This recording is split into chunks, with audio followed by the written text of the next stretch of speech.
South Carolina in general is very rural. This became especially obvious with the onset of the pandemic and the need for virtual education options. As schools turned to remote learning, we very quickly became aware that there were a large number of students in remote areas who did not have access to broadband. As a result, they were unable to receive virtual learning resources and unable to return completed assignments, so they couldn't participate in the learning that was occurring at this time. Some attempts were made to mitigate this issue. Buses were outfitted with broadband capabilities and sent to rural areas throughout the state. Some Wi-Fi hotspots were distributed to churches and community centers. Some were given to households. Paper packets containing assignments were delivered to homes or made available for pickup by parents or students. And while these options were helpful, they still weren't enough. So we began exploring the possibilities of using datacasting in tandem with virtual education. Datacasting was originally intended for emergency situations. It was an opportunity to transmit data when broadband was down, for instance, inclement weather situations such as hurricanes or tornadoes. This technology works by converting a portion of an existing broadcast signal to transmit data to a satellite, which then makes that information available to a device, in this case, a laptop or a desktop. South Carolina is actually the first state to repurpose this technology in this way for educational use.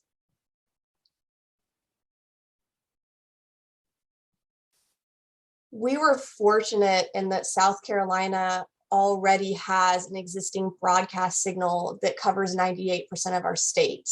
We were able to use SCETV's broadcast signal. Each of the red circles in this image indicates a tower and the coverage area provided by that tower. Other states may not have this existing coverage, which means that in order to institute datacasting technology, an infrastructure of towers and coverage will have to be developed first, which will require additional planning and expenses.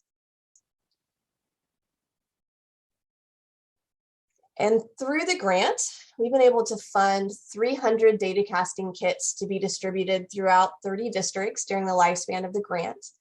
So the grant ends in 2023. The goal is to have all 300 kits out there in South Carolina being used. These kits contain a laptop, a TV antenna, and a receiver. The setup is very easy. The student simply connects the antenna to the receiver and the receiver to the laptop. The antenna can be stuck on a window if that gets better reception, or it can just be left on a desk with the other items. In the instance of a low signal, there's also an amplifier that can be used to increase reception.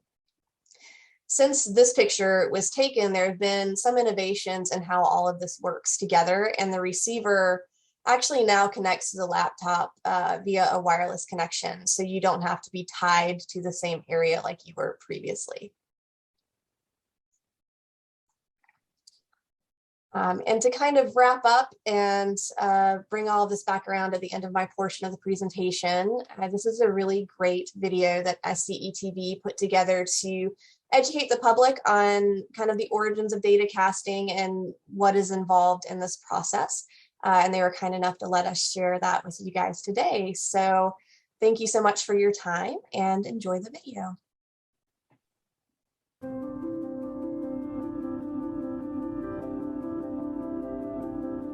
It's all too easy to take our technologies for granted, things like smartphones and broadband internet. But in South Carolina, 20% of households have no internet access.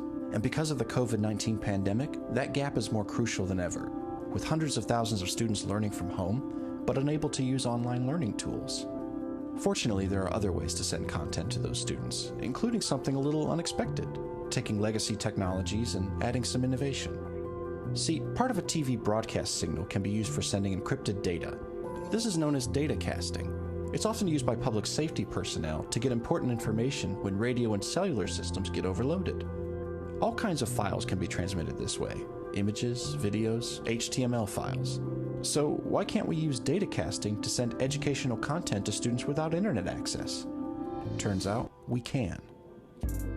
As part of a new pilot program, we will partner with South Carolina school districts to provide students with a computer, antenna, and receiver. When these are connected, the student will receive instructional units built from our extensive library of educational content. Videos and lessons that you might have seen before on these websites. But in this case, no internet is required.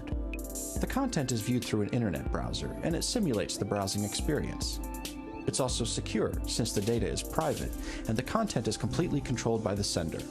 Think of it as a huge multimedia library, with presentations curated by teachers to meet individual student needs. As we grow the program, teachers will be able to add their own content. For example, recorded video messages for their classes, and we'll be exploring strategies to allow a return path for student assignments. The potential is enormous. Datacasting can't take the place of broadband internet, but that's okay, it's not meant to. It just provides an equitable solution, using established technology and infrastructure in a time of great need. The best part is, we can start right now, to shine a beacon into the home of every child in South Carolina. Because there's no time to lose. We hope you'll join us.